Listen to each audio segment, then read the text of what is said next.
Hello दोस्तों, नमस्कार। आपके अपने यूट्यूब चैनल वाईफाई विनय में आपका स्वागत है और मैं हूं राम सुपसित। देखिए, हम सोल्व कर रहे थे 501 वन लाइनर क्वेश्चन। तो उसमें अब तक हमने एक पेज पढ़ा है और आगे चलते हैं दूसरे पेज पर।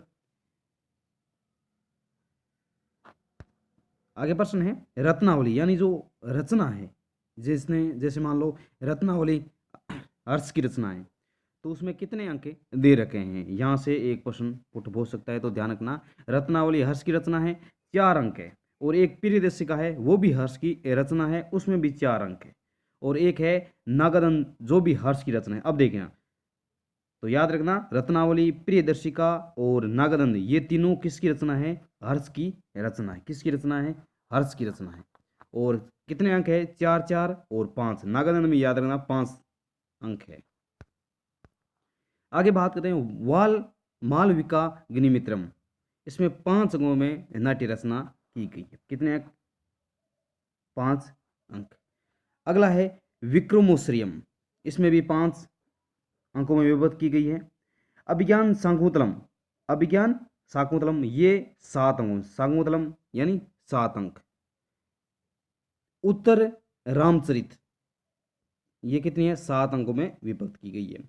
किरातार्ज नियम, किरातार्जुनियम, ये है 19 सर्गों में विभक्त। कितने में? 19 सर्गों में विभक्त की गई है। रघुवंश, रघुवंश है 19 सर्गों में विभक्त की। रघुवंश, रघुवंश मेघदूत की है, याद रखना। अब देखिए, ये जो भी है मालविका में रघुवंश, किरातार्जुन, उत्तर रामचरित्र, इनकी हम रचना की बात करेंगे, वो अलग से वीडियो लेके आएंगे, उसमें सारी की सारी रचना बताएंगे। और शिशुपाल, शिशुपाल वध है, इसमें 20 सर्गों में विभक्त की गई है। निस्दीय चरित्र, ये भी 20 सर्गों में विभक्त की गई। ये जो फर्स्ट गेट सेकंड गेट, इसमें जो फर्स्ट गेट में जो हिस्ट्री का आता है, उसमें से ये हमेशा प्रश्न पूछा जाता है, एक प्रश्न। तो आप याद रखना कि रीट में भी प्रश्न यहाँ से पुटअप हो सकता है। तो आप एक दो बार वीडियो को देख देना, आराम से समझ में आ जाएगा, कोई दिक्कत नहीं है। आगे हम बात करते हैं अर्थशास्त्र की प्रसिद्ध टीकाओं के नाम निम्न है। कौन कौन से? भट्ट स्वामी द्वारा रचित प्रतिपद पंचिका। प्रश्न पूछा जाएगा प्रतिपद पंचिका किसके द्वारा रचित की गई है? तो ध्यान रखना, भट्ट स्वामी। प्रतिपद पंचिका भट्ट स्वामी। मंदो यज्वाकृत, ये है नैन चंद्रिका। किसके द्वारा? नैन चंद्रिका। आगे है बिंदुसार को नंदसार, भद्रसार व वारिसार के रूप में भी जाना जाता है, और अमित्र घात के रूप में भी जाना जाता है, यानी मित्रों का नाश करने वाला। अगला है 13वें शिलालेख, यानी कुल 13 शिलालेख थे, कि कलिंग युद्ध का उल्लेख है। खारवेल के हाथी गुफा अभिलेख के आधार पर कलिंग का संभावती शासक माहवे ध्वान स्वीकार है। जिसके अनुसार खारवेल के हाथी गुफा अभिलेख के आधार पर। आगे हैं अशोक को बौद्ध धर्म में दीक्षित करने वाले बौद्ध भिक्षु निग्रोध, बाल पंडित और उपगुप्त। तीनों नाम अलग अलग हैं, व्यक्ति एक ही, ध्यान रखना। अशोक को बौद्ध धर्म में दीक्षित करने वाले बौद्ध भिक्षु कौन थे? निग्रोध, बाल पंडित और उपगुप्त।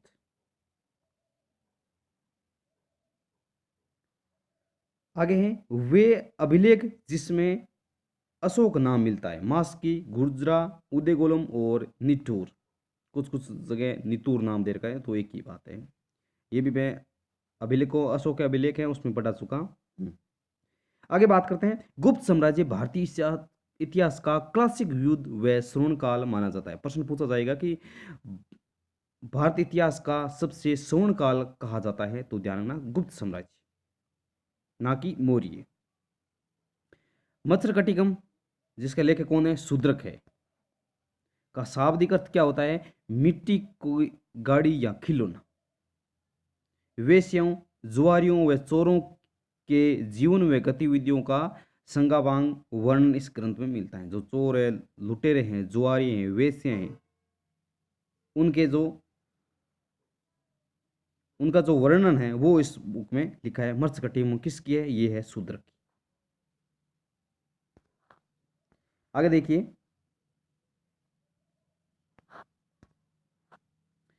भारत में तुर्क शासकों के आगमन को प्रोफेसर मोहम्मद हबीब ने एक नगरीय क्रांति कहा है।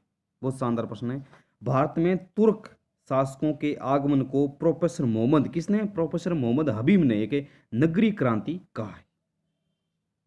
आगे है, तुर्कों के साथ धनुक का प्रचलन हुआ जिससे रुई की धुनाई आसानी से की जाने लगी।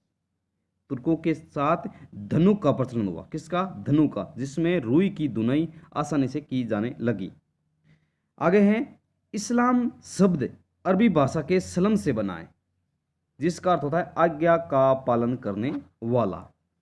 इस्लाम शब्द है वो अरबी भाषा के सलम शब्द बना है और इसका अर्थ होता है आज्ञा का पालन करने वाला। आगे है, कुरान शब्द अरबी भाषा के किरण से बना है। ये भी दो अरबी भाषा का, इस्लाम भी अरबी भाषा का है और कुरान भी अरबी भाषा का है। इस्लाम है अरबी भाषा का सलम और कुरान है अरबी भाषा का किरण से बना है जिसका अर्थ है पास या समीप, अर्थात वह धर्मग्रंथ जो व्यक्ति को ईश्वर के समीप ले जाता है। कुरान का संकलन खलीफा उस्मान के काल में 650 में हुआ था। किसके काल में? खलीफा उस्मान के काल में। आगे है, अल्लाह शब्द अरबी भाषा के अल्लाह से बना है जिसका अर्थ है पवित्र जीव। पवित्र जीव क्या होता है? अल्लाह का अर्थ पवित्र जीव। आगे है, कुर्ब का निकृष्टतम रूप शिरक अर्थात देवताओं की पूजा करना तथा शिरक का निष्कृत रूप मूर्ति पूजा माना गया है। आगे है, इस्लाम को न मानने वालों को काफिर कहते हैं। क्या कहते हैं? प्रश्न बनता है यहां से कि इस्लाम को न मानने वाले को कहा जाता है काफिर। तो ध्यान रखना, ऐसे छोटे छोटे प्रश्न आप इग्नोर कर देते हो और यही हमेशा परीक्षा में पूछे जाते हैं, तो ध्यान से देखना। आगे देखिए, जिहाद का अर्थ क्या होता है? इस्लाम के प्रसार के लिए लड़े जाने वाले युद्ध या तलवार की नोक पर लोगों को मुसलमान बनाना, यह होता है जिहाद।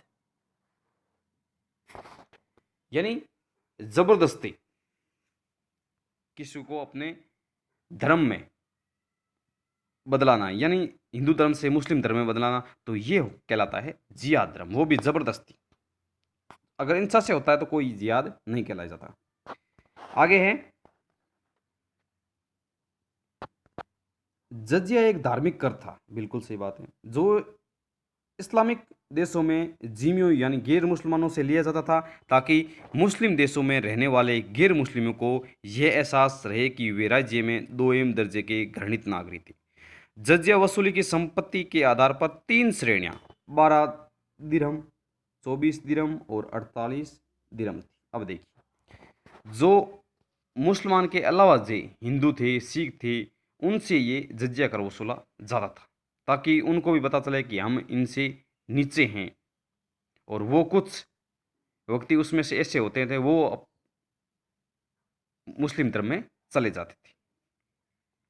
मुस्लिम शासकों का भारत में एक प्रमुख उद्देश्य दार उल हर्ब यानी काफिरों का देश, दार उल हर्ब काफिरों का देश को दार उल इस्लाम यानी मुसलमानों का देश में परिवर्तन करना रहा। अब देखिए, ये एक देश था, उनको मुसलमानों ने चेंज कर दिया। पहले काफिरों का देश था, उसके बाद में मुसलमानों का देश कहलाने लगा। अगला है, चचनामा का फतेहनामा भी कहा जाता है। चचनामा को फतेहनामा भी कहा जाता है। यह मूल रूप से अरबी भाषा में लिखा गया। आगे है, दाहिर की पत्नी का नाम रानीबाई था। दाहिर की पत्नी का नाम रानीबाई था। दाहिर के दो पुत्रियों सूर्या देवी व परमल देवी थी। आगे है, दाहिर की पत्नी का नाम हो गया। आगे है, सिंध की राजधानी अल्लोर थी। सिंध की राजधानी कौन सी थी? अल्लोर। आगे देखिए, आदि शंकराचार्य द्वारा स्थापित 4 मठ। कितने? 4 मठ। कौन सी? पहला है श्रृंगेरी मठ। यह मठ भारत के दक्षिण में रामेश्वर में स्थित है जहां से अटल बिहारी वाजपेयी आए थे। इसके तहत दीक्षा लेने वाले सन्यासियों के नाम के बाद सरस्वती भारती पुरी संप्रदाय का नाम विशेषण लगाया जाता है। इस मठ का महाकाव्य अहम ब्रह्मस्मि है। मठ में यजुर्वेद को प्रमुख माना गया है। इसके पहले मठाधीश आचार्य सुरेश्वर थे। अब देखिए प्रश्न यहाँ से पुट अप नहीं होगा, प्रश्न यहाँ से होगा कि आदि शंकराचार्य द्वारा स्थापित 4 मठों में से कौन सा मठ नहीं है।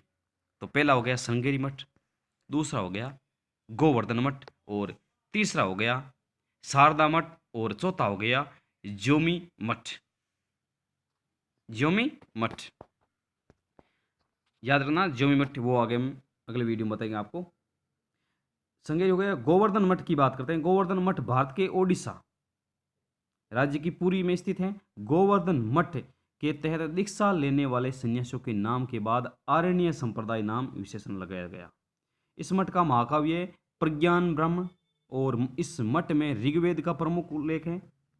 इस मठ के पहले मठाधीश पद्मपाद हुए। अगला है शारदा मठ, शारदा कालिका यानी मठ गुजरात में द्वारका धाम है। इसके तहत दीक्षा लेने वाले सन्यासियों के बाद तीर्थ और आश्रम संप्रदाय नाम विशेषण लगाया जाता है। इस मठ का महाकाव्य तत्वमसी, और इसमें सामवेद का प्रमुख माना गया है। शारदा मठ के पहले मठाधीश कौन थे, ये आपको कॉमेंट बॉक्स में बताना है। मैंने यहां तक ही डाला है, तो यहां से प्रश्न बताया कि शारदा मठ के पहले मठाधीश कौन थे। अब देखिए पहले तो बात करते हैं श्रृंगेरी मठ। वापस देखना ध्यान, श्रृंगेरी कहाँ है, रामेश्वर में है, ठीक है। और इनके जो सन्यासी थे उनके नाम के बाद क्या लगाया जाता था, सरस्वती, भारती, पुरी संप्रदाय, ये लगाया जाता। और इस मठ का महाकाव्य यानी अहम ब्रह्मास्मि ये था, और यजुर्वेद को प्रमुख माना जाता था। और पहले कौन थे, ये थे सुरेश्वर। तो श्रृंगेरी से याद रखना सुरेश्वर।